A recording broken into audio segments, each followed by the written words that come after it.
नमस्कार, मैं हूं दानिश। आप देख रहे हैं टुडे न्यूज़ 24 टीवी। नजर डालते हैं दिन भर की बड़ी खबरों पर। 1 जून से दौड़ेंगी 200 बिना एसी वाली ट्रेनें। कोरोना वायरस संकट के चलते देश भर में लागू लॉकडाउन के बीच भारतीय रेलवे ने 1 जून से 200 नॉन एसी ट्रेनें चलाने की घोषणा करके लोगों को राहत दी है। रेलवे ने मंगलवार को इसकी सूचना दी। नए नियम के मुताबिक इन ट्रेनों के लिए 7 दिन पहले टिकट बुकिंग करा सकते हैं। बीजेपी नेता डॉक्टर हर्षवर्धन को WHO से मिलेगी बड़ी जिम्मेदारी। केंद्रीय स्वास्थ्य मंत्री डॉक्टर हर्षवर्धन 22 मई को विश्व स्वास्थ्य संगठन WHO के कार्यकारी बोर्ड अध्यक्ष का कार्यभार संभालेंगे। डॉक्टर हर्षवर्धन कोविड-19 के खिलाफ भारत की जंग में सबसे आगे खड़े लोगों में से हैं। हर्षवर्धन जापान के डॉक्टर हिरोकी नाकातानी की जगह लेंगे, जो WHO के 34 सदस्यों के बोर्ड के वर्तमान अध्यक्ष हैं। प्रियंका गांधी के बस विवाद पर कांग्रेस विधायक ने ही उठाए सवाल। प्रवासी मजदूरों की घर वापसी को लेकर बसों के इंतजाम पर कांग्रेस और बीजेपी चल रही सियासी जंग में नया मोड़ आ गया है। रायबरेली से कांग्रेस विधायक अदिति सिंह ने इस पूरे मामले पर अपनी ही पार्टी की कड़ी आलोचना की है। अदिति सिंह ने ट्वीट कर इसे क्रूर मजाक बताया। शराब और बियर की बिक्री में भारी गिरावट। दुकानदारों ने की लाइसेंस फीस माफ करने की मांग। शराब की बिक्री में प्रत्याशित रूप से बड़ी गिरावट आई है। इससे आबकारी विभाग सकते में है। वहीं दुकानदारों के भी होश उड़े हुए हैं कि यही स्थिति रही तो दुकान चलाने के लिए घर से पैसे लगाने पड़ेंगे। 41 दिनों के बाद 4 मई को जब प्रदेश में शराब की दुकानें खुली तो दुकानों पर भीड़ देखकर लगा कि 41 दिनों की रिकवरी 1 सप्ताह के अंदर हो जाएगी, लेकिन 5 मई से ही शराब की बिक्री में गिरावट दर्ज की जाने लगी। दिल्ली के मजदूरों को हरियाणा में एंट्री नहीं देने पर बवाल। दिल्ली के कापसेड़ा इलाके में रहने वाले श्रमिकों का धैर्य जवाब देने लगा है। हरियाणा की सीमा में प्रवेश से रोकने पर बुधवार को बवाल हो गया।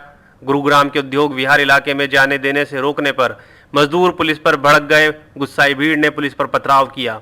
पथराव की वजह से 5 पुलिसकर्मियों को चोट लगी। फिलहाल पुलिस ने मजदूरों को दिल्ली गुरुग्राम की सीमा से हटा दिया है।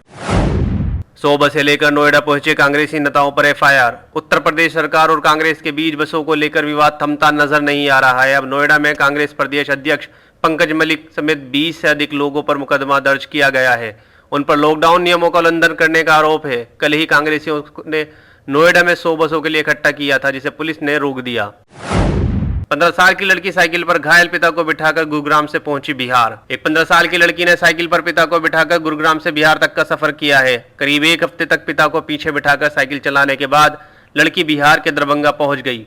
करीब 1 हफ्ते में लड़की ने 1200 किलोमीटर का सफर पूरा किया। इस लड़की का नाम ज्योति कुमारी है। पिता मोहन पासवान के घायल होने की वजह से ज्योति को उन्हें बिठाकर पूरे रास्ते साइकिल चलाना पड़ा। दुनिया के आगे झुकने पर मजबूर हुआ चीन। कोरोना वायरस और इसके संक्रमण को लेकर चीन अब तक पूरी दुनिया के सामने झूठ बोलने वाले चीन का अब पर्दाफाश हो गया है। चीन ने दुनिया के आगे अपना जुर्म कबूल कर लिया है। चीन के राष्ट्रपति शी जिनपिंग ने कहा कि हमने वो सभी प्रयास किए जो हम कर सकते थे, जिनसे दुनिया के देशों को मदद हो सके। उन्होंने कहा कि चीन जांच में दुनिया का सहयोग करेगा। आपको बता दें कि कोरोना संक्रमण में चीन की भूमिका पर स्वतंत्र जांच का प्रस्ताव है। सरकार की इस स्कीम से 1 करोड़ गरीबों को पहुंचा लाभ। पीएम मोदी ने ट्वीट कर लिखा, यह हर भारतीय को जानकर गर्व होगा कि आयुष्मान भारत के लाभार्थियों की संख्या 1 करोड़ के पार हो गई है। 2 साल से भी कम समय में इस पहल का इतने लोगों पर सकारात्मक प्रभाव पड़ा है। मैं सभी लाभार्थियों और उनके परिवारों को बधाई देता हूं। मैं उनके अच्छे स्वास्थ्य के लिए भी प्रार्थना करता हूं।